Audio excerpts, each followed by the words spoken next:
এটা কে রে? ফারুক নি রে? ও কাকা এটা উনতে নিয়ে আছে। কি কোন? আমি মিজান গাড়ি দেখছ তুই? দেখছি। কোনে দেখছ? ওই সামনে কাছারি ঘর কেন আছে না, কাছারি ঘরের মধ্যে উঠি ঘুমজা দেখছি। কোন সময় দেখছ? এই আধা ঘন্টা আধা ঘন্টা গো। আচ্ছা একটু বলে আনতে যাচ্ছে, একটু বলে। আচ্ছা ঠিক আছে। তোর বাবা তোর বলা। আচ্ছা কি আপনি এনে নি বইরেছেন? আপনার বাপ আপনার টোকাইতে আছে, তাতাই করে যান। কিসে আপনি এনে বইরেছেন, তাতে যান। আমি জানি না কইতে হইতে না, কইছে আপনার তাতে যেতে নাই যাই। আবার কোন বেজাল বাজালি বেড়া, শান্তি নাই।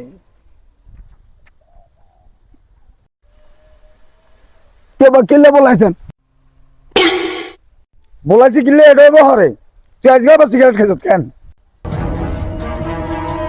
আর সিগারেট খাই না। তুই খাস না? খাস না? তাহলে তোর মুখে তো গন্ধ আছে কতন। আল্লাহর ঘুম আব্বা কাছে ঘুমে আসছিলাম, আর মনে কোন গায়ে আর মুখে সিগারেট খাই গেছে। তুই দিয়ে অন্য কে খাই গেছে কেন? তোর মুখে দিয়ে অন্য কে খাই গেছে? ও শিব্য কোনে যাস? আরম দাদা কোনে যাস? এটার মুখে দি অন্য কে আইতো সিগারেট খাইতো। আরে বুঝা। আল্লাহ